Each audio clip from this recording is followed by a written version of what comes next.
रूप पाहता लोचनी सुख झाले साजनी सुख झाले साजनी सुख झाले साजनी रूप पाहता लोचनी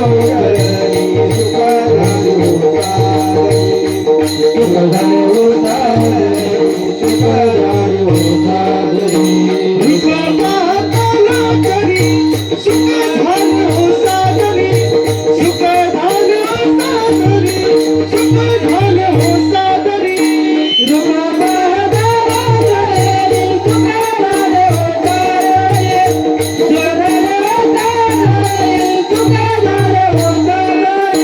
तुहा विठ्ठल गरबा तुहा माधव गरबा तुहा विठ्ठल गरबा तुहा माधव गरबा तुहा विठ्ठल गरबा तुहा माधव गरबा तुहा माधव गरबा तुहा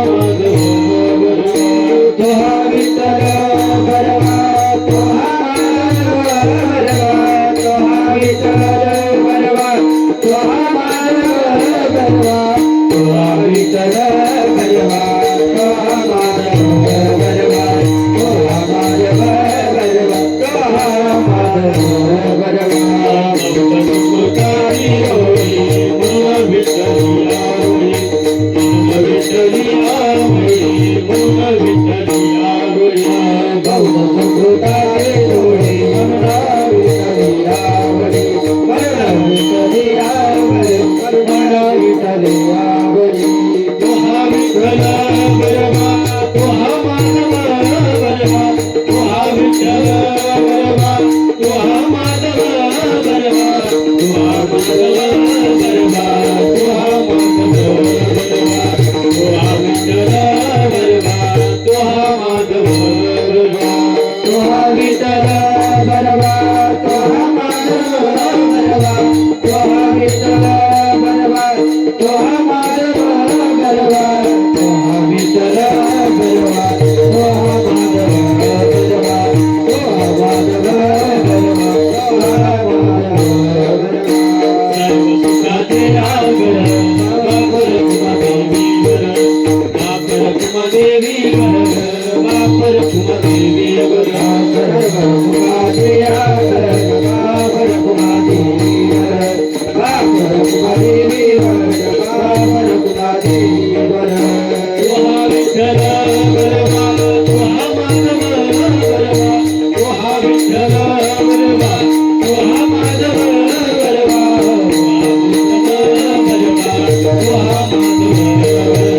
तुहा विठ्ठल गरबा तुहा माधव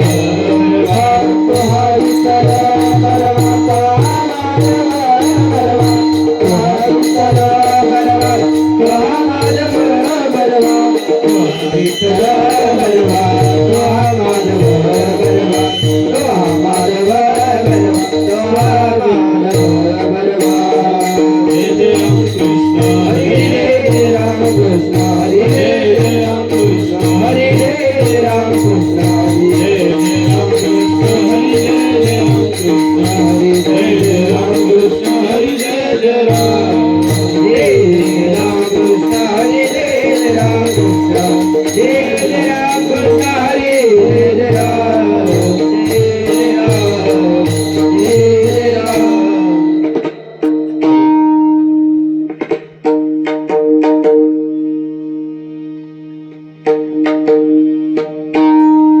हरे शरण शरण हनुमंता शरण शरण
जागा खाली पुढे बसा आली बा. इकडे येऊन जा ना, तिकडे पुढे आहे ना, पुढे बसा पुढे आहे ना फुल जागा आहे.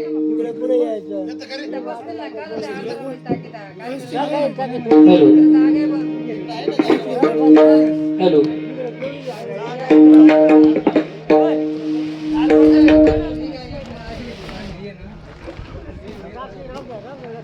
राहू दे मग. Hello hello hello hello hello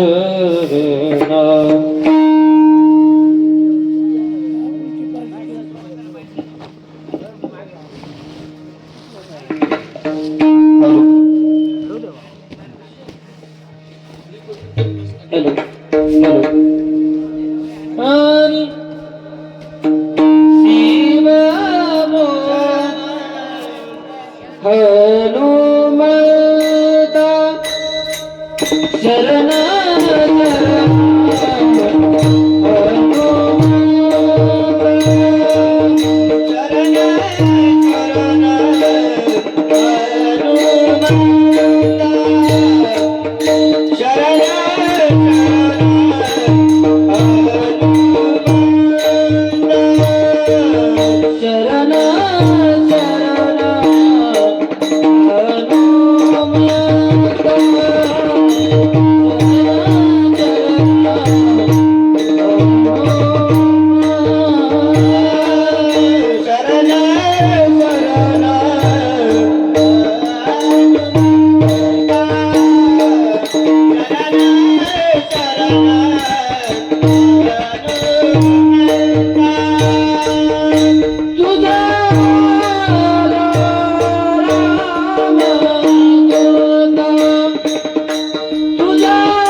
शरण शरण हनुमंता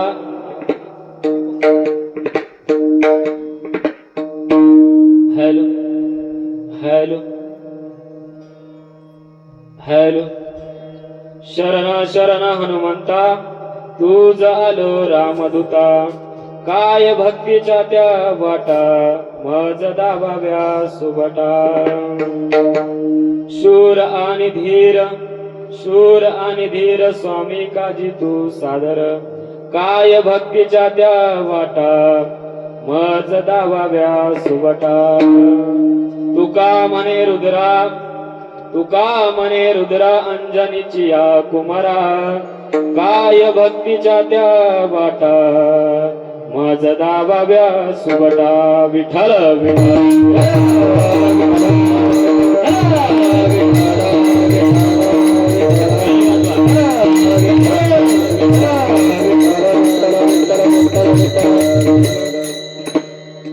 योऽन्तः प्रवेशं मम वाचमिमां प्रसुप्तां सञ्जीययत्य किल शक्तिधर स्वधाम्नाम् अन्यवंशहस्तचरण श्रवणत्वगादीन् प्राणान् नमो भगवते पुरुषाय तुभ्यम् वेगं वेणुनादं चरन्तं दुरन्तं स्वयं लीलया गोपवेशं ददानम् गवामृन्दकानन्दनं चारुहासं परब्रह्मलिङ्गं भजे पाण्डुरङ्गम् पांडुरंगा करू प्रथम नमन पांडुरंगा करू प्रथम नमन पांडुरंगा करू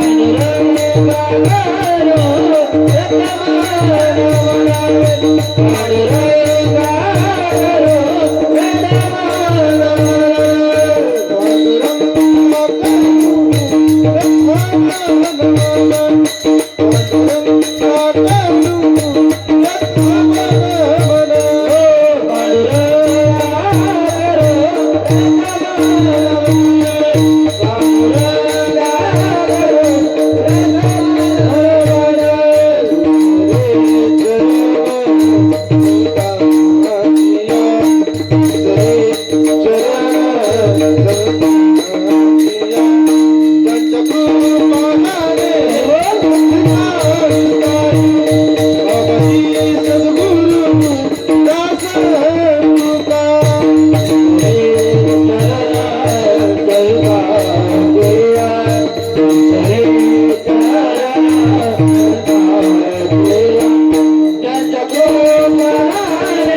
पांडुरंगा करू प्रथम नमन दुसरे चरण संताच्या त्यांच्या कृपादाने कथेचा विस्तारू बाबाजी सद्गुरु दास तुका अलंकापुरी रम्य सिंहासनस्थं पदांभोज तेजस्पृदिक् प्रदेशं विधीन्द्रादिदेवे सदा स्तूयमानं समाधिस्थमूर्तिं भजे ज्ञानदेवं ज्ञानेश भगवान् विष्णुः निवृत्तिर भगवान् हरः सोपान भगवान ब्रह्मा मुक्ताख्या ब्रह्मचित्कला नमो सद्गुरु तुकया ज्ञानदीपा नमो सद्गुरु सच्चिदानंद रूपा नमो सद्गुरु भक्त कल्याण मूर्ती नमो सद्गुरु भास्करा पूर्ण कीर्ती शिवे लागी सेवक धामो शिवे लागी सेवक धामो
आयुष्य केले स्मरण होय सकळ विद्यांचे अधिकरण तेच वंदू श्री चरण श्री गुरूंचे ते नमस्कारवनी तुम्ही संत माझी आकडा देठीचा कराल बहुडा तरी तुम्हा माने एवढा होईन मी हे सारस्वताचे गोड तुम्हीच लावेल जी झाड तरी अवदानामृते वाढ शंभोनी की जय सरस्वती माते द्यावे मज स्फूर्ती येतो का कुळती तुझ लागी लाड केलडी बाळ मागत असे तुझ वंदित असे रज चरणी तोरे यवनिया श्री ठेवी हात जाईल ही भ्रांत माझी तेव्हा आपुल्या बालकासे धरावे आता हाती न करावी भजती जनामध्ये लाड केलडी बाळ मागत असे तुझ वंदित असे रज चरणीचे मस्तक हे पायावरी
मस्तक हे पायावरी या वारकरी संतांच्या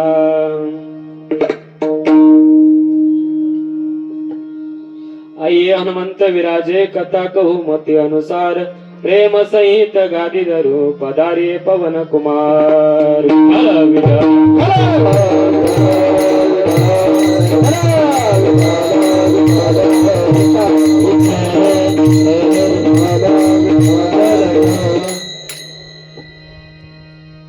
मंगलम भगवान विष्णु मंगलम गरुडध्वजा मंगलम पुंडरीकाक्ष मंगलाय तनुहरी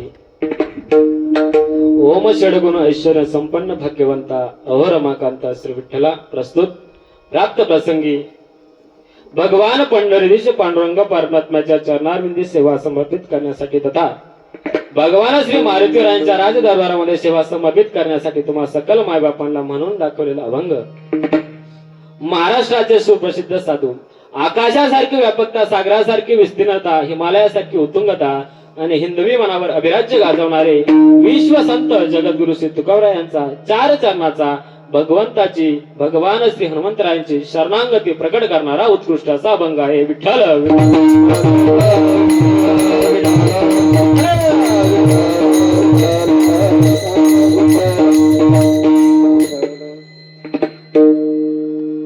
प्रस्तुत अभंगाच्या माध्यमातून जगद्गुरु श्री तुकोबराय श्री हनुमंतरायांच्या ठिकाणी शरणांगती पत्करतात.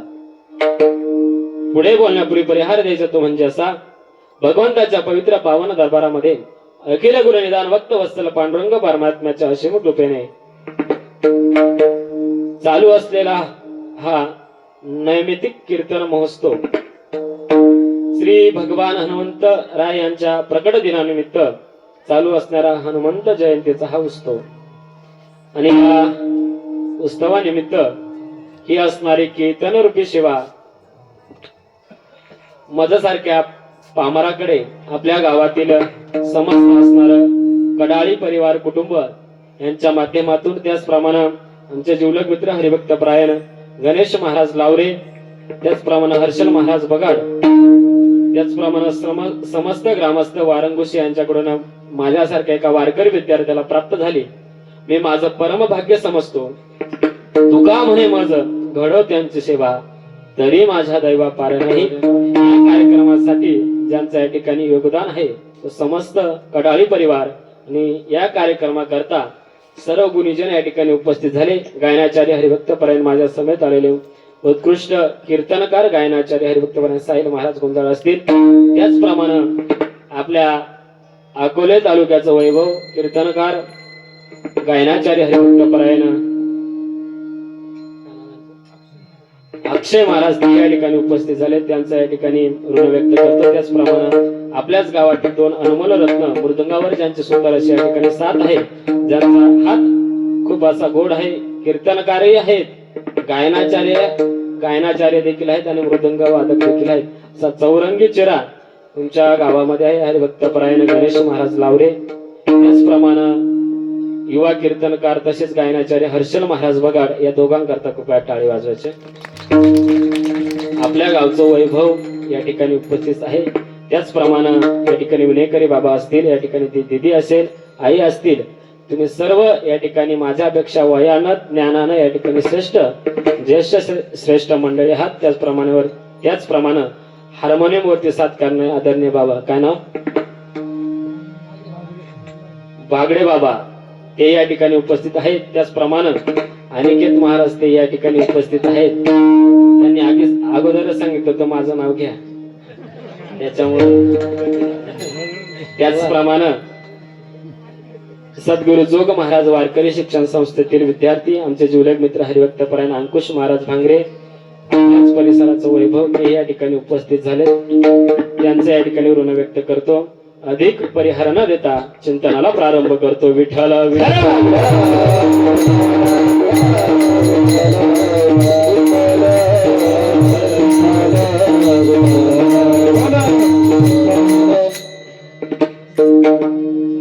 शरण शरण हनुमंता, तुझ आलो रामदूता, काय भक्तीच्या त्या वाटा, मज दाबाव्या सुबटा. प्रस्तुत अभंगाच्या माध्यमातून जगद्गुरु श्री तुकोबराय भगवान श्री हनुमंतरायांच्या ठिकाणी शरणागती पत्करतात. अभंगाचा सरळ भाव असा आहे, भगवान श्री संत श्री तुकोबराय या ठिकाणी हनुमंत महाराजांच्या या ठिकाणी मंदिरासमोर जातात आणि भगवान श्री हनुमंतरायांकडे बघतात आणि म्हणतात, शरण शरण हनुमंता, तू आलो राम, मी तुला या ठिकाणी शरण आलो आहे. त्याचं कारण तू या ठिकाणी भगवान रामचंद्र प्रभूंचा या ठिकाणी दूत आहे म्हणून या ठिकाणी शरण आहे. दुसरं कारण सांगतात, मी तुला शरण आलो आहे, एक काम कर, मला या ठिकाणी भक्तीचं मार्गदर्शन कर. काय भक्तीच्या त्या वाटा, मज दाबाव्या सुबटा, त्या भक्तीच्या जी काही मार्गदर्शन आहे ते तू मला कर. आणि तिसऱ्या चरणामध्ये सांगतात, तू या ठिकाणी शूरही आहे आणि धीरही आहे आणि तू भगवान प्रभू रामचंद्रांचा या ठिकाणी अतिशय जवळ, अतिशय निकटचा या ठिकाणी सेवक आहे.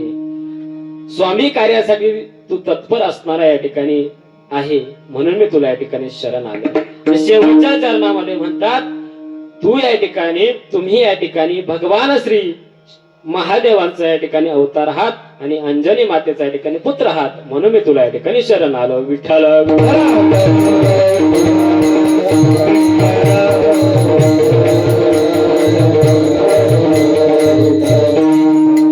अभंग तुकोबरायचा आहे. कोण तुकोबराय? एक अधिकार संपन्न महात्म्याचा हा अभंग आहे. तुकाराम तुकाराम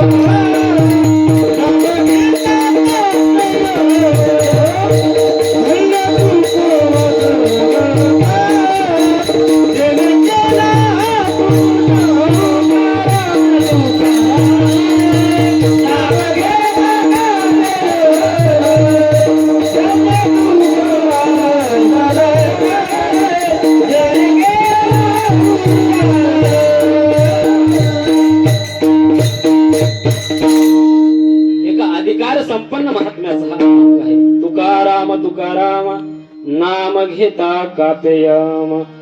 जगद्गुरु श्री तुकोबरायांच्या नामामध्ये इतकं सामर्थ्य होतं, नाम घेता कापे यम. जो यम आपल्याला नेण्याकरता येतोय ना, तो यम सुद्धा या ठिकाणी थरथर कापत होता. इतकं सामर्थ्य तुकाराम महाराजांच्या नामामध्ये होतं. अशा अधिकार संपन्न महात्म्याचा अभंग आहे. चैत्र शुद्ध पौर्णिमेला सूर्योदयाच्या समयी भगवान श्री हनुमंतरायांचा या ठिकाणी जन्म झाला. तिथे उद्या होईल. भगवान श्री रामचंद्र प्रभूंचा जन्म चैत्र शुद्ध नवमीला या ठिकाणी भगवान श्री रामचंद्र प्रभूंचा जन्म आणि 8 दिवसानंतर त्यांचे असणारे भक्तराज हनुमंतरायांचा या ठिकाणी जन्म आहे. दोघही या ठिकाणी एकाच या ठिकाणी प्रसादामधून एकाच या ठिकाणी यज्ञामधून जो प्रसाद मिळाला होता ना त्याच प्रसादामधून दोघांचाही या ठिकाणी अवतार आहे. बघा अतिशय या ठिकाणी रामायणामधली एक कथा आहे. दशरथ राजा कोण होता? झोपले काय? कोण होता? प्रभू रामचंद्रांचे असणारे वडील दशरथ राजा यांची असणारी परंपरा ही साधी नव्हती. भगीरथ राजा, दिलीप राजा, नवे रघुकुल हा राजा त्यांच्या परंपरेमध्ये जन्माला आलेले दशरथ राजा. रघुकुल रीत सदा चली आई, प्राण जाये पर वचन ना जाये असा त्याने नियम घालून दिला. एखादं जर वचन दिलं ना आपला प्राण गेला तरी चालेल पण त्या वचनाच्या या ठिकाणी मागे हटायचं नाही अशी ज्यांची रीत होती त्या असणाऱ्या परंपरेमध्ये भगवान श्री रामचंद्रांचा या ठिकाणी जन्म झाला. त्यांचे असणारे वडील दशरथ राजा. हा दशरथ राजा सर्व गुण संपन्न होता, महापराक्रमी होता, सर्व काही राज्य या ठिकाणी प्राप्त होतं, सर्व संपत्ती प्राप्त होती, पण पोटी संतती नव्हती म्हणून या ठिकाणी दुःखी होता. काय करावं वशिष्ठ ऋषींकडे गेले आणि म्हटले, ऋषीजी माझ्या पोटी या ठिकाणी मला पुत्र प्राप्ती होत नाही, मला 3 बायका आहेत तरी देखील माझ्या पोटी संतान नाही, काय करावं लागेल? त्यावेळेस काहीतरी मार्ग काढा म्हणून वशिष्ठ ऋषींनी पुत्र कामेष्टी नावाचा यज्ञ या ठिकाणी सांगितला. पुष्ट कामेष्टी या ठिकाणी पुत्र कामेष्टी या ठिकाणी यज्ञ करायचा. हा असा अवघड असणारा यज्ञ या ठिकाणी करणं सोपं नव्हतं. त्यासाठी एक अधिकारी संपन्न महात्म्याची गरज होती. मग शोधायला लागले हा यज्ञ कोण करेल. इकडे तिकडे बघितलं आणि कळालं विभंडक नावाचे ऋषी आहेत आणि त्यांचा असणारा मुलगा शुंग ऋषी हा ते काम करू शकतो. कोणतंही काम करण्यासाठी अधिकार असणं महत्वाचं आहे. बघा पखवाद वाजवतात या ठिकाणी जे मृदुंगाचार्य आहेत, या ठिकाणी कीर्तनासाठी जे पखवाद वाजवतात त्यांना या ठिकाणी ज्याचा अधिकार आहे त्यानंच या ठिकाणी पखवाद वाजवला पाहिजे. ज्याचा या ठिकाणी कीर्तनासाठी गायनाचा अधिकार आहे त्यांनीच या ठिकाणी गायन केलं पाहिजे. उगत तमाशातला गायक आणून इथं उभं करणं योग्य नाही. विनेकरी बाबा या ठिकाणी विणा वाजवतात, अधिकार आहे, त्यांना माहित आहे विणा ह्या बोटानं वाजवायचा असो. एका ठिकाणी मी कीर्तनाला गेलो होतो, त्या ठिकाणी एक असणारा व्यक्ती त्याला माहित नव्हतं विणा कसा वाजवायचा आहे. तो घरून येतानाच एक एवढी अशी काडी घेऊन आला होता आणि काडी आणली आणि तो काडीने विणा वाजवू लागला. ज्या ठिकाणी या ठिकाणी विणा वाजवायचं त्या बोटानेच वाजवलं पाहिजे. तेथे तुंतुना वाजून चालेल का? नाही. असा अधिकार महत्वाचा यज्ञ या ठिकाणी करायचा आहे, तिथं कोणी बसून चालेल का? म्हणून या ठिकाणी शृंग ऋषीला या ठिकाणी सांगितलं. पण शृंग ऋषी त्यांचे असणारे वडील विभांडक ऋषी अतिशय क्रोध त्यांना येत होता, अतिशय रागीट स्वभावाचे होते. त्यांच्याकडे जर विचारायला सुद्धा लोक घाबरत होते. काय करावं? मग एक मार्ग काढला. वशिष्ठ ऋषीने सांगितलं, राजा दशरथा तू इंद्रदेवाकडे जा आणि काहीतरी मदत माग. इंद्रदेवाकडे मदत मागितली. इंद्रदेवानं मदत केली. कारण अनेक वेळा युद्धाच्या प्रसंगी राजा दशरथानं या ठिकाणी इंद्राची मदत केली होती. इंद्रानं देखील राजा दशरथाची मदत केली आणि आपल्या बरोबर असणाऱ्या ज्या काही अप्सर आहेत त्या या ठिकाणी शृंग ऋषीला आणण्याकरता पाठवल्या. ते असणारे शृंग ऋषी वनामध्ये का आश्रमामध्ये राहत होते, कधी नगरामध्ये गेले नव्हते, त्यांना बाहेरच्या जगाचा कुठलाही परिचय नव्हता. त्या असणाऱ्या अप्सरा त्या वनामध्ये आल्या, त्या आश्रमामध्ये गेल्या. त्यांना बघितल्याच्या नंतर तो लहान असणारा शृंग ऋषी या ठिकाणी घाबरला. पण त्याच्यानंतर असं लक्षात आलं हे कोणीतरी साधू मुनी असतील, ऋषी मुनी असतील, म्हणून त्यांना बसायला दिला, आदर केला आणि संवाद साधू लागला. त्यावेळेस त्या असणाऱ्या अप्सरा म्हणू लागल्या, बाळा तुला अयोध्यामध्ये यावं लागेल. तो म्हटला मी येणार नाही. काहीतरी युक्तिवाद करून त्याला नेलंच पाहिजे. म्हणून त्या म्हटल्या तू आम्हाला ऋषी मुनी समजतोस ना, तू आमचा आदर केलाय ना, मग तुला यावं लागेल. आणि त्या असणाऱ्या अप्सरा शृंग ऋषीला या ठिकाणी अयोध्यामध्ये घेऊन जातात. विभांडक ऋषी त्यावेळेस बाहेर असतात आणि बाहेरून आल्याच्या नंतर बघतात की माझा मुलगा या ठिकाणी नाहीये, कोणीतरी माझा मुलाचं अपहरण केलंय. क्रोध आला, अतिशय क्रोध आला आणि अंतर्ज्ञानानं बघितलं तर माझा असणारा मुलगा अयोध्यामध्ये आहे. राजा दशरथानं काहीतरी फुस लावून माझा मुलगा या ठिकाणी फसून नेला आहे आणि रागानं क्रोधानं या ठिकाणी अयोध्याकडे नगरामध्ये निघाले. तोपर्यंत इकडे या ठिकाणी शुंग ऋषी आले होते. वशिष्ठ ऋषीने काय केलं, त्यांच्या आज्ञेवरून त्या असणाऱ्या शुंग ऋषीच्या या ठिकाणी एका कन्याशी लग्न लावून दिलं. का तर यज्ञ करता या ठिकाणी दाम्पत्य पाहिजे म्हणून लग्न लावून दिलं. आणि लग्न लावल्याच्या नंतर त्याच वेळेस त्या असणाऱ्या विडांबक ऋषीचे या ठिकाणी आगमन झालं. अतिशय क्रोधानं या ठिकाणी रागानं आले होते, पण हे देखील हुशार होते. यांनी काय केलं, त्या मुला मुलीचं जे लग्न लावलं होतं त्या दोघांना पुढे पाठवून दिलं आणि हे सगळे मागे थांबले. पुढे पाठवून दिल्याच्या नंतर त्या मुलाचा चेहरा आणि सुनेचा चेहरा पाहिल्यानंतर क्रोध शांत झाला. त्यांनाही कळलं हा यज्ञ किती महत्वाचा आहे आणि यज्ञ या ठिकाणी सुरू केला. कोणता यज्ञ सुरू केला? पुत्र कामेष्टी. म्हणजे तुम्ही ऐकताय, झोपू नका. पुत्र कामेष्टी यज्ञ या ठिकाणी सुरू केला. पुत्र कामेष्टी यज्ञ सुरू केला. सुंदर असा यज्ञ या ठिकाणी चालू होता. सर्व या ठिकाणी दशरथ राजाच्या तीनही बायका या ठिकाणी उपस्थित होत्या. अनेक ऋषीमुनी या ठिकाणी उपस्थित होते. यज्ञ या ठिकाणी पार पडला आणि त्या यज्ञ नारायण या ठिकाणी प्रसन्न झाले आणि ते असणाऱ्या यज्ञामधून प्रकट झाले आणि प्रसाद या ठिकाणी घेऊन आले. तो असणारा प्रसाद या ठिकाणी वशिष्ठ ऋषींच्या हातामध्ये दिला आणि वशिष्ठ ऋषीने या ठिकाणी तो प्रसाद घेतला. त्या प्रसादाचे सारखे 3 भाग केले. पहिला असणारा भाग जी ज्येष्ठ होती कौशल्या मातेला दिला आणि दुसरा असणारा भाग सुमित्रा मातेला दिला. पण जी 3 नंबरची होती ना, त्याचं नाव काय? कैकई. तिला राग आला. माझ्या अगोदर या दोघींना दिला. राग आला तिला. वाद करू लागली, मी घेणार नाही म्हणे. आता ज्यांचं लग्न झाले त्यांना माहिती बायका रुसतात ते. मला काय अनुभव नाही. असणारी बायको या ठिकाणी रुसली, वादावाद झाला. तोपर्यंत या ठिकाणी आकाशामध्ये एक घार या ठिकाणी हिंडत होती. तिचं असणारं लक्ष त्या या ठिकाणी प्रसादावरती केलं. पिंड घारीने झडपिला, पिंड घारीने झडपिला, पिंड घारीने झडपिला, पिंड घारीने झडपिला. अंजनीने तो सेविला, अंजनीने तो सेविला, अंजनीने तो सेविला, अंजनीने तो सेविला, अंजनीने तो सेविला, अंजनीने तो सेविला.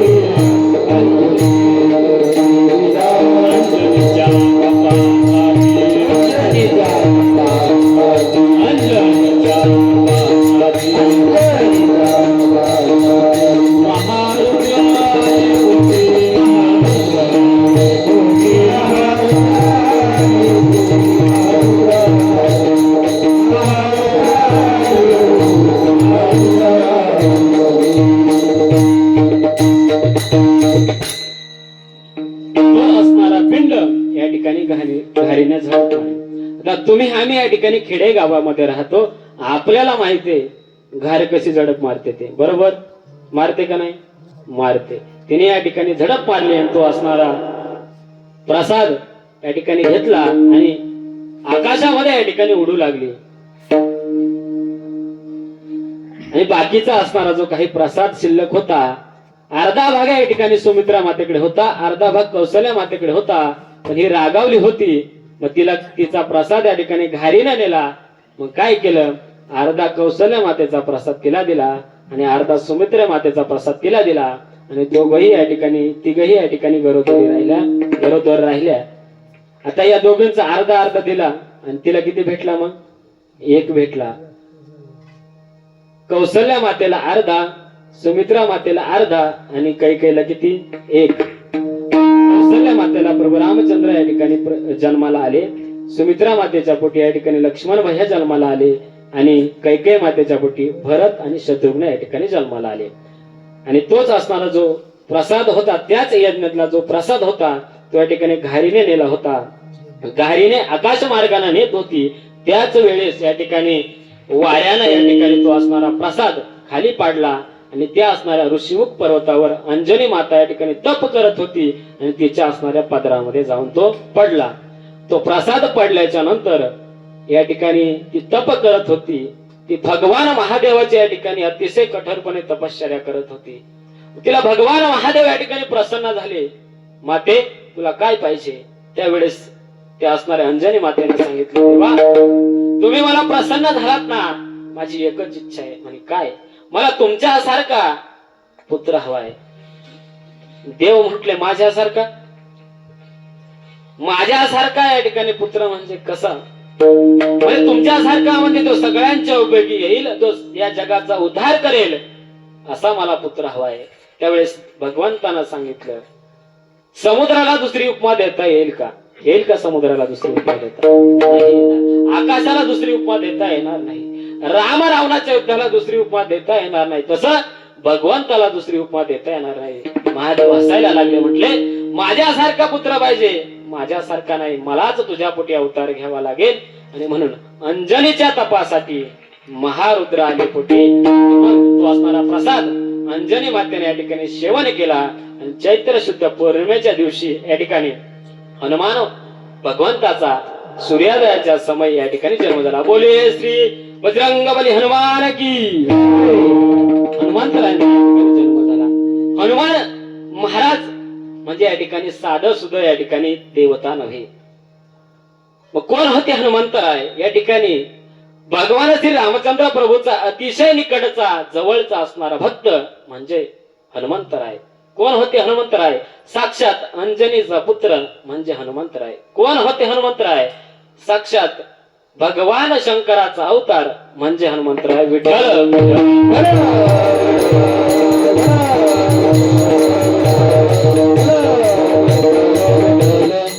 तुलसीदास या ठिकाणी वर्णन करतात. श्री हनुमान चालीसा श्री गुरु चरण सरोज निज मन सुधारी वरनौ रघुवर बिमल जसु जोदायक फलचारी बुद्धिहीन तनु जानिके सुमिरो पवन कुमार बल बुद्धि विद्या देहु मोहि कलेश विकार. जे हनुमान ज्ञान गुण सागर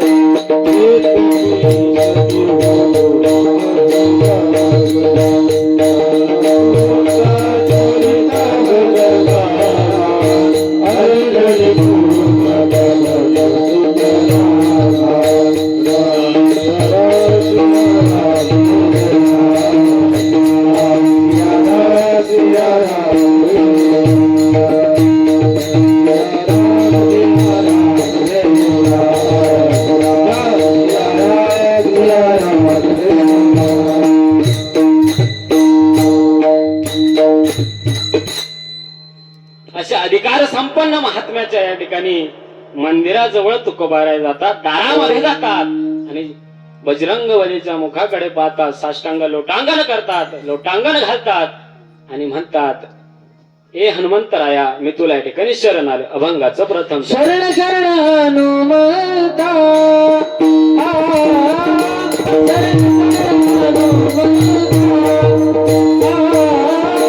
शरण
हनुमंता तू झालो रामदूता. जगद्गुरु श्री तुकोरे भगवान हनुमंतरायांच्या दरबारामध्ये जातात, मंदिरामध्ये जातात आणि शरणागती पत्करतात, शरणागती प्रकट करतात. हे हनुमंतराया, मी तुला या ठिकाणी शरण आलो. काय शरण आलो? तूच आलो रामदूता. का? तू या ठिकाणी भगवान रामचंद्र प्रभूंचा दूत आहात. दूत म्हणजे कोण? जसा राजाचा कोण असतो? दूत. तसा देवाचा कोण असतो? दूत. तसा रामचंद्र प्रभूंचा या ठिकाणी दूत आहे. राजा जर आपला निरोप जर पाठवायचा असेल तर आपल्या सेवकाला सांगतो, त्यालाच काय म्हणतात? दूत. या राज्यातला निरोप त्या राज्यात जर पाठवायचा असेल तर तो आपल्या दूतांना ते काम सांगतो आणि ते असणारे दूत या ठिकाणी त्या राज्यात तो निरोप पोहोचवतात. तसं तुकोबराय देखील म्हणतात की तुम्ही या ठिकाणी रामचंद्र प्रभूंचे दूत आहात. तुकोबराय देखील म्हणतात मी देखील भगवंताचा दूत आहे आणि या भगवंतानं आम्हाला या असणाऱ्या मृत्यू लोकांमध्ये आम्हाला निरोप धाडला आहे की या ठिकाणी हे काम करा. तुका म्हणे मज धाडिले निरोपा मार्ग हा सोपा.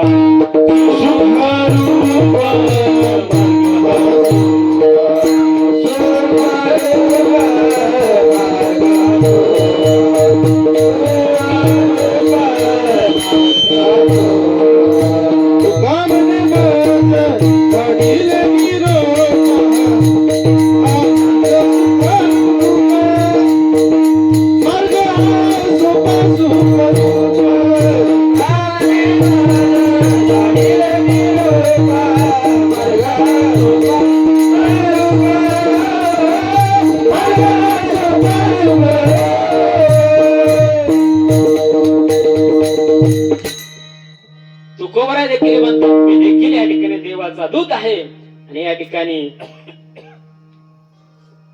तुका म्हणे मज धाडिले निरोप, मला निरोप पोहोचवण्यासाठी या ठिकाणी मृत्यू लोकांमध्ये भगवंताने धाडलं आहे.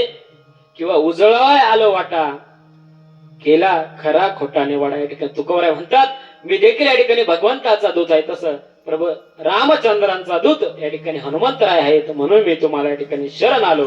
शरण शरण हनुमंता तू झालो रामदूता. तो खरंच हनुमंतराय या ठिकाणी रामाचे दूत आहात का? दूत आहेत का? हे आपण बघूया. बघा, ज्या वेळेस सीता मातेचं या ठिकाणी अपहरण झालं, केव्हा झालं? ज्या वेळेस प्रभू रामचंद्र भगवान, सीतामाया आणि लक्ष्मण भैया या ठिकाणी वनवासामध्ये गेले. वनवासामध्ये गेले असताना पंचकोटीच्या या परिसरामध्ये त्या ठिकाणी राहत होते. त्या ठिकाणी त्या असणाऱ्या सुंदर अशा या ठिकाणी अरण्यामध्ये एक असणार सोनेरी हरिण आलं. सीता मातेने या ठिकाणी आग्रह केला, प्रभू मला ते असणाऱ्या हरणाच्या कातड्याच्या ठिकाणी मला चोळी पाहिजे. सुवर्ण मृग त्याला म्हणतात, सोन्यासारखी त्याची असणारी कांती होती, मला त्या असणाऱ्या हरणाच्या या ठिकाणी चोळी पाहिजे. भगवंतांना सांगितलं, सीते असं हरिण मी या ठिकाणी निर्माणच केलं नाही, तू का मागते? पण कसं असतं महाराज, या ठिकाणी बाल हट्ट, राज हट्ट आणि स्त्री हट्ट हे कोणाला चुकले नाही. जर आपल्या लहान मुलाला जर हट्ट केला ना, तो आपल्याला पुरवा लागतो. आपला लहान मुलगा जर निम्या रात्रीला रडायला लागला आणि म्हटला बाबा मला या ठिकाणी घोड्यावर बसायचंय, तर त्याच्या असणाऱ्या बापाला निम्या रात्रीला घोडं व्हावं लागतं. म्हणजे लहान मुलाचा हट्ट या ठिकाणी पुरवा लागतो. त्याचप्रमाणे राजाला जर हट्ट केला तो या ठिकाणी प्रजेला पुरवा लागतो. तिसरी गोष्ट, जर बायकोला जर हट्ट केला तो नवऱ्याला पुरवावा. बोला ना, सगळे ब्रह्मचारी काय तर नवऱ्याला पुरवावा लागतो. जर एखाद्या बाईनं, एखाद्या महिलेनं टीव्ही मध्ये, पिक्चर मध्ये एखादी सुंदर अशी साडी बघितली तर ती आपल्या असणाऱ्या नवऱ्याकडे आग्रह करते की मला साडी पाहिजे. नवऱ्याचं देखील कर्तव्य असतं की आपल्या बायकोला साडी घेतली पाहिजे. तीच जर ती म्हटली मला धुवून द्या, बरोबर आहे का? नाही. बायकोला आपल्या नवऱ्याकडे या ठिकाणी हट्ट करणं बरोबर आहे. तसं सीता मातेने देखील प्रभू रामचंद्राकडे हट्ट केला, मला ते असणारं सुवर्ण मृगाची या ठिकाणी कांती पाहिजे. बायकोचा हट्ट होता, नाविलाजानं गेले, धनुष्यबाण घेऊन या ठिकाणी गेले. गेल्याच्या नंतर या ठिकाणी कुटीमध्ये या ठिकाणी लक्ष्मणबाई या कुटीच्या बाहेर बसले होते, बाणाला धार लावत होते.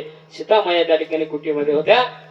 प्रभू रामचंद्र त्या सुवर्ण मृगाच्या मागे गेले आणि गेल्यानंतर अचानक ते असणारे सुवर्ण मृग या ठिकाणी गायब झालं. ते मायावी असल्या कारणाने या ठिकाणी गायब झालं आणि त्याने आवाज काढला, धाव लक्ष्मणा धाव.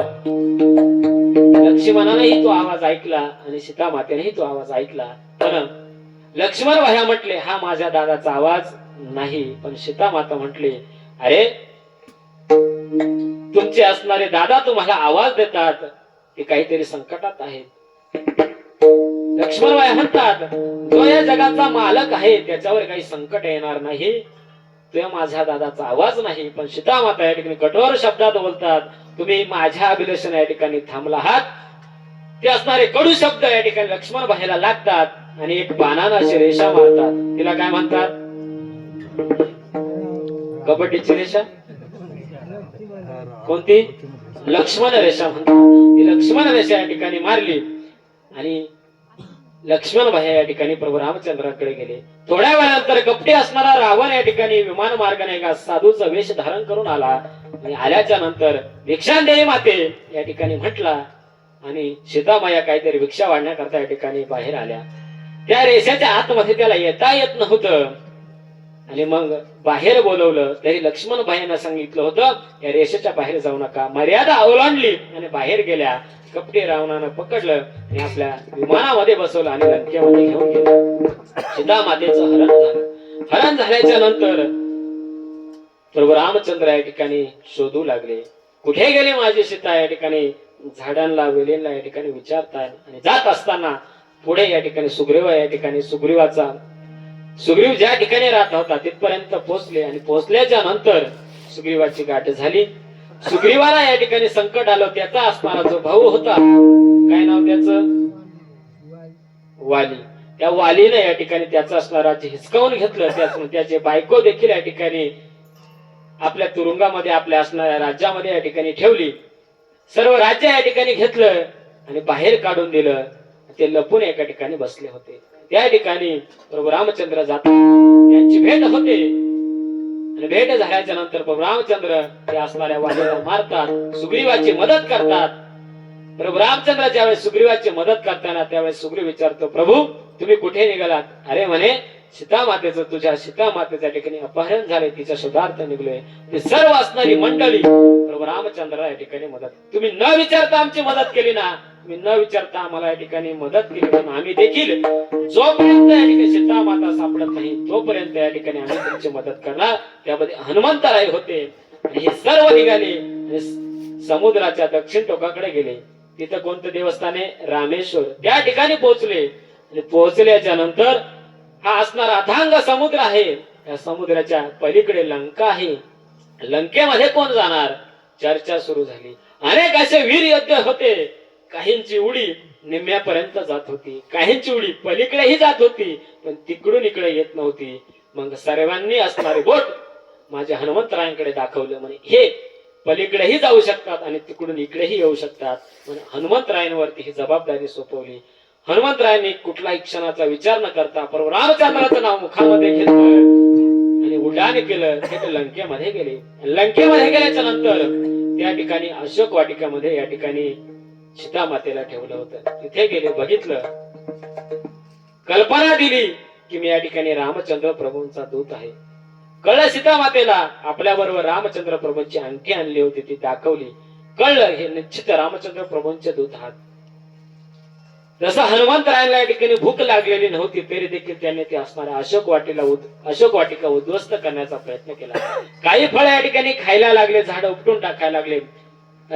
त्या असणाऱ्या त्या वनामधल्या त्या अशोक वाटिकामधल्या सेवक लंकेमध्ये धाव घेतली आणि सांगितलं कुणीतरी वानर आलेला आहे आणि त्या ठिकाणी आपल्या बागेची नासाडी करत आहे. लंकेत गेले आणि सांगितलं हनुमंतरायांना या ठिकाणी पकडून आणा. अनेक प्रयोग केले पण हनुमंतराय काय या ठिकाणी त्यांना पकडता येईना. इंद्रजिताला ब्रह्मदेवानं वरदान देऊन ठेवलं होतं की तुला या ठिकाणी हनुमंतराय या ठिकाणी पकडले जातील. ब्रह्मास्त्र सोडलं तरी देखील हनुमंतराय पकडेना. स्वतः ब्रह्मदेव आले म्हणे अरे मी या ठिकाणी वरदान दिले इंद्रजिताला की तू ब्रह्मास्त्रामध्ये या ठिकाणी अडकशील. हनुमंतराय स्वतः या ठिकाणी त्या ब्रह्मास्त्रामध्ये बद्ध होतात आणि लंकेमध्ये जातात. आणि लंकेत गेल्याच्या नंतर हनुमंतरायला एवढंच सांगायचं होतं की मी या ठिकाणी रामचंद्र प्रभूंचा दूत आहे. लंकेमध्ये जातात आणि तो असणारा रावण म्हणतो या असणाऱ्या वानराला या ठिकाणी मारून टाका. विचारलं हे वानरा तुझा जीव कशात आहे असं म्हणतात. बंदर को पूछ प्यारी होती म्हणजे वानराला त्याची शेपटी प्रिय असते. हनुमंतराय म्हणले माझा असणारा जीव शेपटीमध्ये. मग या ठिकाणी म्हणत शेपटी पेटून द्या म्हणे. त्या सर्व असणाऱ्या लंकेतील या ठिकाणी वस्त्र आणले. हनुमंतराय या ठिकाणी आपली शेपटी मोठी मोठी करत अतिशय मोठी या ठिकाणी शेपटी या ठिकाणी मोठे करू लागले. त्या सर्व असणाऱ्या लंकेतल्या या ठिकाणी वस्त्र संपलं आणि कोणीतरी एक वाईट प्रवृत्तीचा व्यक्ती म्हटला लंकेतलं सर्व वस्त्र या ठिकाणी संपलेलं आहे, आता सीता मातेचं या ठिकाणी वस्त्र आणावं लागेल.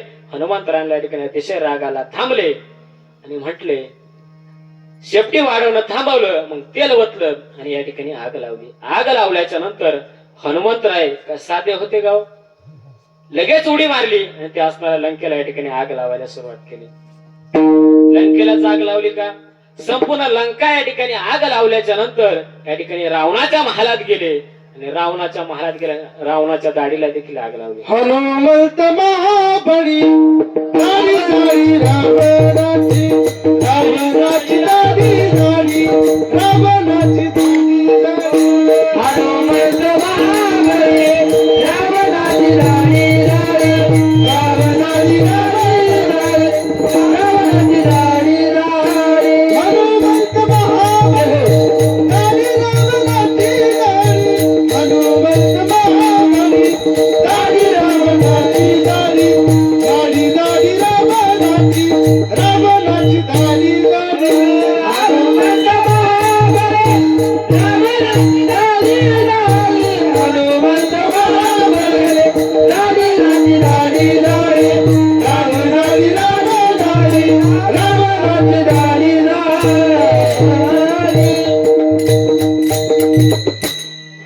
हनुमंत महाबळी दाढी रावणाची जाळी. पाठभेद असेल दाढी रावणाची जाळी असं माझ्या ऐकण्यात आहे. असं थोडं मागं पुढं काय हरकत नाही. हनुमंतरायाने या ठिकाणी लंकेला आग लावलीच लावली पण या ठिकाणी रावणाच्या दाढीला देखील आग लावली. त्याच्यातून हनुमंतरायाला एवढंच सांगायचं होतं मी या ठिकाणी आलो तर एवढा विध्वंस केलाय तर राम आला तर काय होईल. आणि ही असणारी बातमी सीता मातेला सांगितलं आम्ही या ठिकाणी दक्षिण तटावरती आलेलो आहे लवकरच रामचंद्र आम्ही सर्व येऊ आणि तुम्हाला घेऊन जाऊ. असं असणार रामाचा दूत रामाचा असणारा निरोप या ठिकाणी लंकेमध्ये घेऊन आला. म्हणून तुकोबराय म्हणतात शरण शरण हनुमंता तुझ आलो रामदूता विठ्ठल विठ्ठल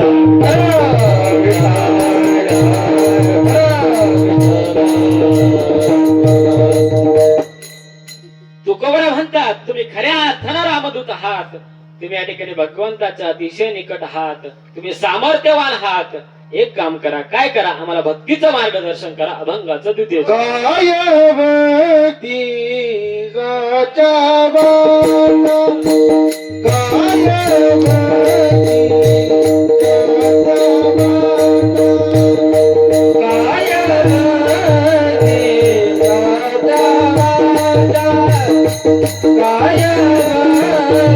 जाच्या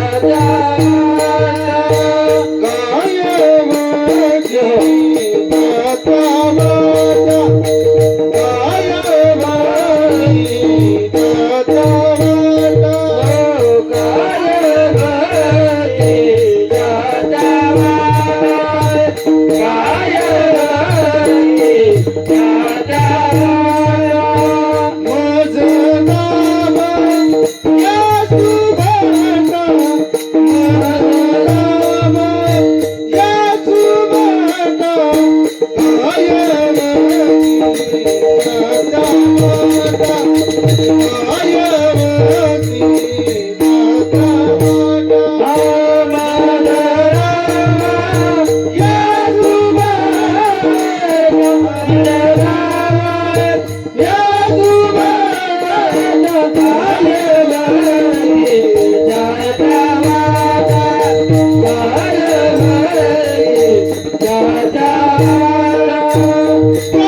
काय भक्तीच्या त्या वाटा मज दाबाव्या सुबटा.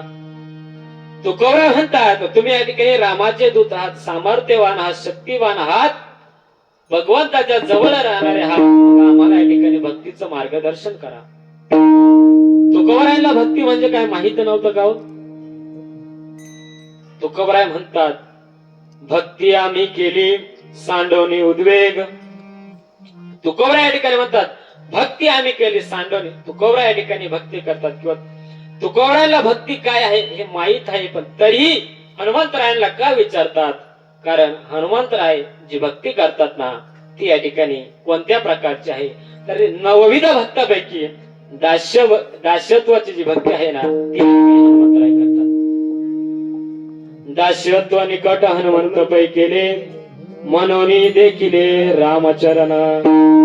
दास्यत्व नावाची जी भक्ती आहे ना ती या ठिकाणी हनुमंतराय करतात आणि ती असणारी भक्ती अतिशय अनन्यतेची, अतिशय एकनिष्ठतेची होती. बघा एकदा काय झालं, भगवान श्रीकृष्ण परमात्मा या ठिकाणी द्वारकेचे राजे झाल्याच्या नंतर त्यांच्या असणाऱ्या महालामध्ये त्यांची असणारी पत्नी, त्यांच्या घरामध्ये 3 लोक या ठिकाणी आजारी होते.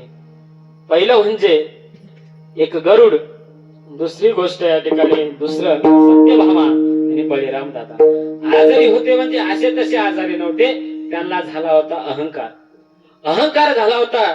बळीला आपल्या या ठिकाणी सामर्थ्याचा अहंकार झाला होता, गरुडाला आपल्या सामर्थ्याचा अहंकार झाला होता, बळीला आपल्या शक्तीचा अहंकार झाला होता आणि सत्यभामा होती तिला आपल्या सौंदर्याचा अभिमान झाला होता. तिघांना या ठिकाणी अहंकार झाला होता. कारण देवाला माहितीये कोणाची कशी जिरवायची. देवाला माहित होतं हे तिघही आजारी आहेत, पण भगवंताने या ठिकाणी जे आपले एकनिष्ठ भक्त आहेत हनुमंतराय त्यांना त्रेतायुगामध्ये त्या ठिकाणी वरदान देऊन ठेवलं होतं की मी या ठिकाणी पुढच्या अवतारामध्ये तुला या ठिकाणी प्रभू रामचंद्रांच्या रूपाने मी या ठिकाणी दर्शन देईन. मग हनुमंतराय एका झाडावरती बसलेले होते. त्यांना कळलं की भगवंत आपल्या या ठिकाणी दर्शन देणार आहात. मग ते आल्याच्या नंतर ते असणाऱ्या महालामध्ये आले. त्या महालामध्ये ते सुंदर असं बळीराजाची या ठिकाणी बाग होती. त्या बागेमध्ये आले. ती बाग या ठिकाणी नासाडी करू लागली. नासाडी करता त्या ठिकाणी बळीराम दादा गेले आणि बघितलं तर ते असणाऱ्या बघितल्याच्या नंतर त्या असणाऱ्या वानरानं त्यांच्याकडे असं रागाने बघितलं आणि बळीराम दादा दुसरे तिसरे कोण नव्हते, साक्षात भगवंताचा या ठिकाणी भाऊ होता. लक्ष्मणाचाच अवतार बळीराम दादा होता. त्यांचं असं लक्षात आलं की दुसरे तिसरे कोण नाही, हे भगवान हनुमंतराय आहेत. आपला असणारा या ठिकाणी क्रोध, आपला असणारा शक्तीचा अभिमान त्यांना या ठिकाणी कमी झाला. कळलं हे हनुमंतराय आहे ते आपल्यापेक्षा सामर्थ्यवान आहेत. कळलं, शांत झाले. पुन्हा या ठिकाणी झाडावरती जाऊन बसले. भगवंताने या ठिकाणी गरुडाला सांगितलं, हे गरुडा जा त्या झाडावरती एक माकड बसले ना त्याला या ठिकाणी बोलून आण. सांग देवानं बोलवले म्हणून. तो बाहेर गेला आणि हनुमंतरायांच्या जवळ गेला आणि म्हणतो, हे माकडा तुला देवानं बोलवलंय. ते माकड म्हणलं मला ऐकायला कमी आहे, थोडा जवळ ये म्हणे. जवळ गेला म्हणे, अरे माकडा अरे तुला देवानं बोलवले. खाटका ते कानाखाली लावली. ते असणारं गरुड भगवंताच्या पायाजवळ जाऊन पडलं. भगवंत म्हटले, अरे काय झालं? गरुड म्हटलं, आहो देवा ते असणारं माकड या ठिकाणी डेंजर आहे म्हणे. एकच कानाखाली लावली तर डायरेक्ट इथपर्यंत आलो. भगवान या ठिकाणी म्हटले, एक काम कर, आता जा आणि म्हण तुला प्रभू रामचंद्राने बोलवलंय. तो म्हटला, मी माकडा म्हटलो तर आताच कानाखाली खाली आणि इथे मला या ठिकाणी तोंडातून रक्त आले, मी या ठिकाणी पडलोय. जर खोटं जर बोललो प्रभू रामचंद्रांना बोलवलंय तर मी इकडे येत नसतो. पुन्हा गेला, पण याला गंमत करायची सवय होती. पुन्हा गेला आणि म्हटला, ए वानरा तुला श्रीकृष्णाने बोलवलंय. परत एक कानाखाली दिली आणि इकडे येऊन पडला. भगवंताला सांगितलं, तुला काय सांगायला सांगितलं होतं? म्हणे प्रभू रामचंद्राने बोलवले. म्हणे दोनदा मार खालाय. देवा तुला जर मारायचं होतं ना माझ्या इथंच कानाखाली मारायची, त्या माकडा कोण का बरं मारायला लावतो? देव म्हणतात, अरे जर आपले कान टोचायचे असतील तर सोनाराकडूनच टोचावे लागतात. घरीच्या घरी जर टोचले तर कान दूध विकतात, म्हणून या ठिकाणी तुला या ठिकाणी त्या माकडाकडे पाठवलं. पुन्हा अरे भाई आता जा, आता काय घाबरू नको म्हणे जा. हा घाबरत घाबरत गेला आणि लांबूनच म्हटला, ओ तुम्हाला या ठिकाणी प्रभू रामचंद्राने बोलवले. आनंद झाला, झाडावरून उतरले आणि राजमहालामध्ये गेले. भगवंत या ठिकाणी तसेच बसले होते आणि सत्यभामाला सांगितलं, या ठिकाणी माझा असणारा भक्त या ठिकाणी येणार आहे, तू लवकर तयार हो. सत्यभामाला सांगितल्याच्या नंतर तिला माहित नव्हतं सीता माता कशा दिसतात. घाई घाई मेकअप केला, कसा तरी मेकअप केला आणि या ठिकाणी आल्या आणि भगवान श्रीकृष्णाच्या बाजूला या ठिकाणी येऊन उभ्या राहिल्या. भगवान हनुमंतराय आले, दर्शन घेतलं आणि बाजूला बघितलं, अरे ह्या तर माझ्या सीता माता दिसत नाही. भगवान म्हटले, अरे ही तुझी सीता माताच आहे. नाही नाही म्हणे, सीता मातेची दासी सुद्धा हिच्यासारखी दिसत नव्हती. त्या ठिकाणी सौंदर्याचा अभिमान गेला आणि बाजूलाच रुक्मिणी माता या ठिकाणी होत्या. फक्त पदर घेतला आणि भगवंताच्या बाजूला येऊन उभ्या राहिल्या. म्हणे आता ही माझी सीतामाई आहे. कळलं म्हणजे प्रभू रामचंद्रांचे एकनिष्ठ असणारे भक्त, फक्त मी रामप्रभूंचाच दर्शन घेणार असे असणार एकनिष्ठ भक्त हे हनुमंतराय आहेत. म्हणून तुकाराम त्यांना म्हणतात, काय भक्तीच्या त्या वाटा मज दहाव्या सुबटा. विठ्ठल विठ्ठल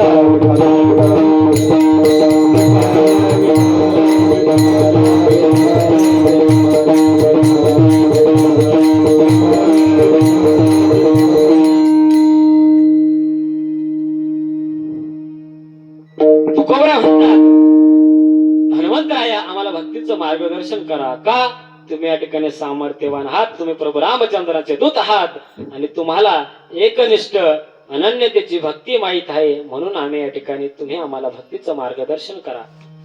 हनुमंतरायांची भक्ती किती श्रेष्ठ होती ऐका. ज्या वेळेस राम रावणाचं युद्ध संपलं, संपल्याच्या नंतर सर्व असणारे वानर या ठिकाणी ज्या वेळेस अयोध्यामध्ये आले, सर्व प्रभू रामचंद्र यांना अयोध्यामध्ये आले, सीतामाता अयोध्यामध्ये आले. स्वागत झालं. स्वागत झाल्याच्या नंतर ज्यांनी ज्यांनी या ठिकाणी युद्धामध्ये या ठिकाणी आपल्याला मदत केली ना, सीता मातेला शोधण्यासाठी ज्यांनी ज्यांनी आपल्या ठिकाणी मदत केली, त्यांचा काहीतरी सत्कार सन्मान करावा म्हणून या ठिकाणी प्रत्येकाचा सन्मान चालू होता. ज्याने ज्याप्रमाणे कार्य केले आहे ना, त्याचा सन्मान या ठिकाणी चालू होता. हनुमंतराय जंगलामध्ये एका झाडावरती बसले होते आणि भजन चालू होतं. श्रीराम जय राम जय जय राम. श्रीराम जानकी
Hey!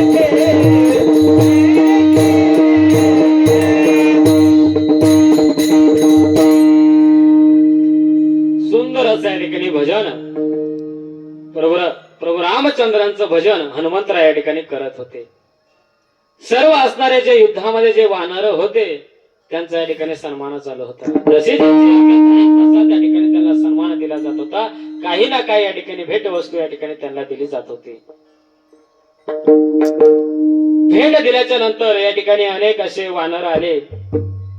ते एका वानरानं सांगितलं, अरे हनुमंतराय तुम्ही या ठिकाणी काय करता? प्रभू रामचंद्र या ठिकाणी आपल्याला सन्मान देत आहे, तुम्ही या ठिकाणी भजन करताय, तुम्हाला काही कळतं का नाही? झाडावर उतरले या ठिकाणी सांगितलं, तुम्हाला प्रभू रामचंद्रांनी बोलवलं आहे. भगवान हनुमंतराय या ठिकाणी जातात, रामचंद्र प्रभूंचं दर्शन घेतात आणि बाजूला उभे राहतात. सीतामाईचं देखील दर्शन घेतात, बाजूला उभे राहतात. आणि या ठिकाणी भगवंत ज्या वेळेस हनुमंतरायांकडे बघतात आणि म्हणतात, अरे संपूर्ण जर रामायणाचा जर विचार केला ना, या रामायणामध्ये हनुमंतरायांनी जितकं योगदान दिलंय ना तितकं कोणीही दिलं नाही. याच्या मोबदल्यामध्ये मला देण्याकरता माझ्याकडे काहीच नाही, मी काहीच देऊ शकत नाही. भगवंताच्या डोळ्यामध्ये पाणी आलं, अंतःकरण या ठिकाणी गदगद झालं, वाईट वाटलं देवाला. अरे मला या ठिकाणी हनुमंतरायला देण्यासाठी काहीच नाही. भगवंताने डोळे झाकले, शांत झाले.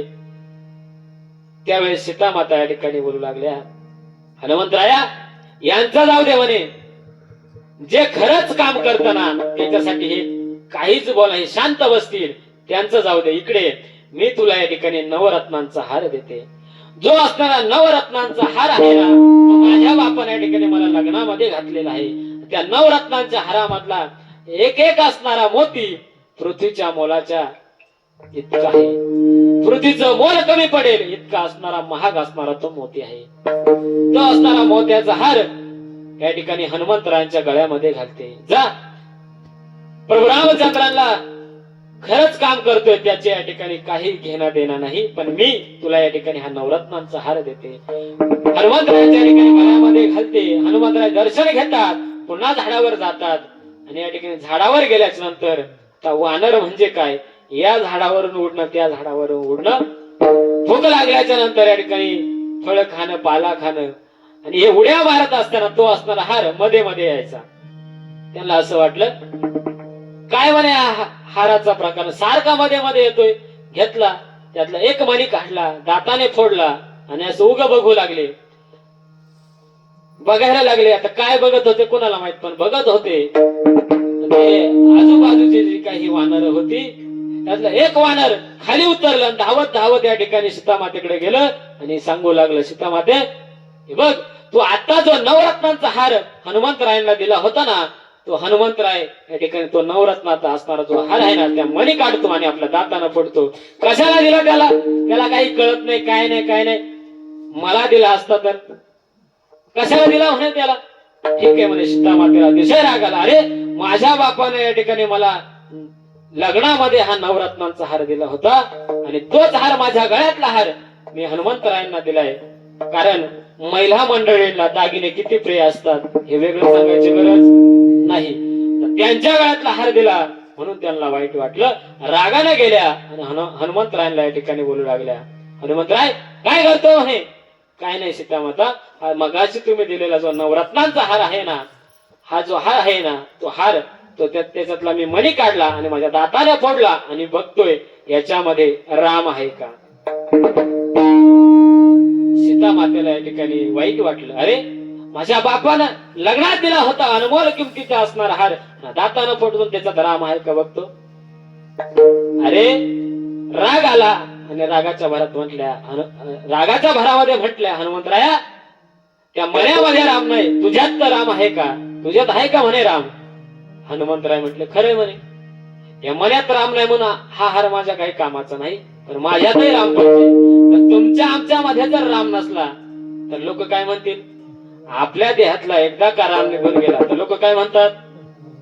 राम बोलो भाई, राम बोलो. तस प्रत्येकाच्या देहामध्ये या ठिकाणी राम आहे.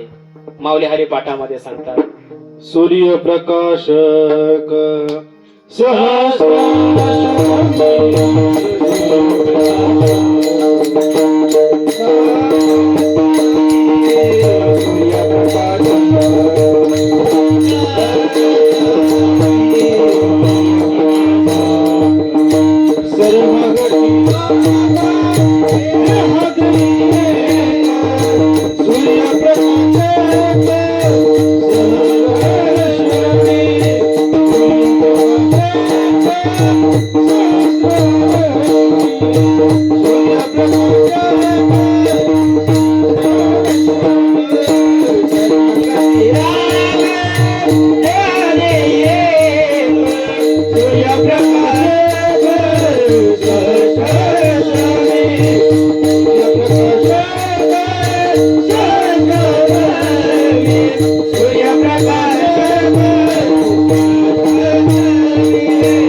माऊली हरिपाठामध्ये सांगतात सर्वागती राम देहा देही एक सूर्यप्रकाशक सहस्ररश्मी. माऊली म्हणतात प्रत्येकाच्या अंतकरणामध्ये या ठिकाणी राम आहे. ज्ञानवल ज्ञानेश्वरीमध्ये म्हणतात तैसा हृदयामध्ये मी रामू असता सर्व सुखाचा रामू का भ्रांतीशी कामू विषयावरी विठ्ठल विठ्ठल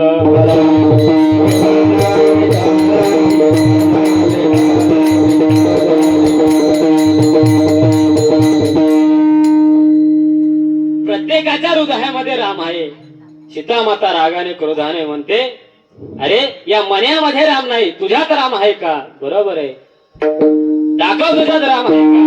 हनुमंतराय या ठिकाणी आपली छाती या ठिकाणी फाडतात आणि दाखवतात. उजव्या बाजूला या ठिकाणी लक्ष्मणबाई आहेत, मध्ये रामचंद्र प्रभू आहे आणि डाव्या बाजूला या ठिकाणी सीतामाता आहे. सीतामातेला कळलं हनुमंतरायांची भक्ती किती श्रेष्ठ आहे. माफ कर हनुमंतराया. आणि रागाच्या भरामध्ये बोलले मला माहित होतं तुझी भक्ती श्रेष्ठ आहे पण माझ्या असणाऱ्या बापानं माझ्या लग्नामध्ये दिलेला हार होता म्हणून मी या ठिकाणी बोलले. इतका अधिकार भगवान श्री हनुमंतरायाचा आहे. एका बाजूला या ठिकाणी भगवान श्री लक्ष्मणबाई आहेत, मध्ये या ठिकाणी रामचंद्र प्रभू आहेत आणि एका बाजूला सीतामाई आहे. मध्ये असणारे रामचंद्र प्रभू म्हणजे ज्ञानभक्ती आहे. जे मध्ये रामचंद्र प्रभू आहेत ना ते ज्ञान आहेत. उजव्या बाजूला जे लक्ष्मणबाई आहेत ना ते वैराग्य आहे आणि डाव्या बाजूला जी सीतामाता आहे ना ती भक्ती आहे. ज्ञान वैराग्य आणि भक्ती हनुमंतरायांच्या अंतःकरणामध्ये आहे आणि म्हणून तुकोबराय म्हणतात काय भक्तीच्या त्या वाटा मज दावाव्या सुबटा विठ्ठल विठ्ठल.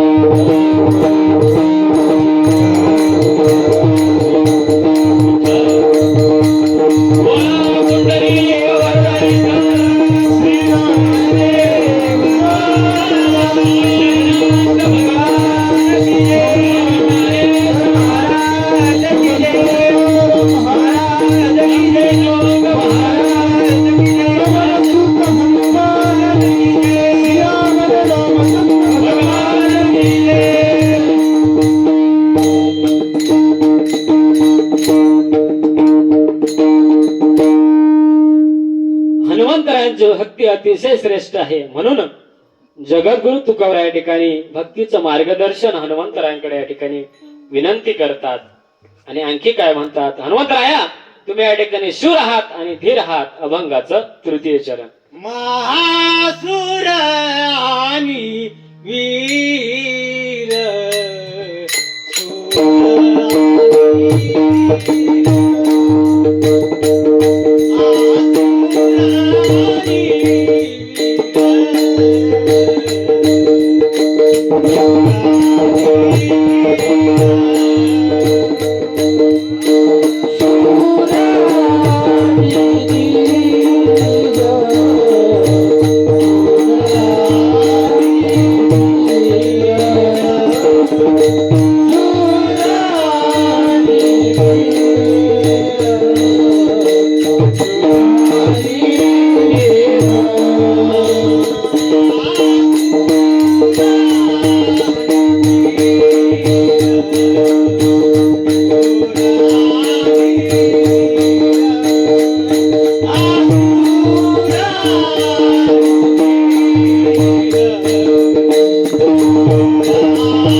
शूर आणि धीर स्वामी काजी तू सादर काय भक्तीच्या त्या वाटा मज दाबाव्या सुबटा. एकदा सर्वांनी हात वरती करायचे. मागे असलेल्या महिला हॅलो हॅलो हॅलो गोधडी बाजूला करा आणि हात वरती करा. हा. हॅलो विठोबा रखुमाई जय जय विठोबा रखुमाई. विठोबा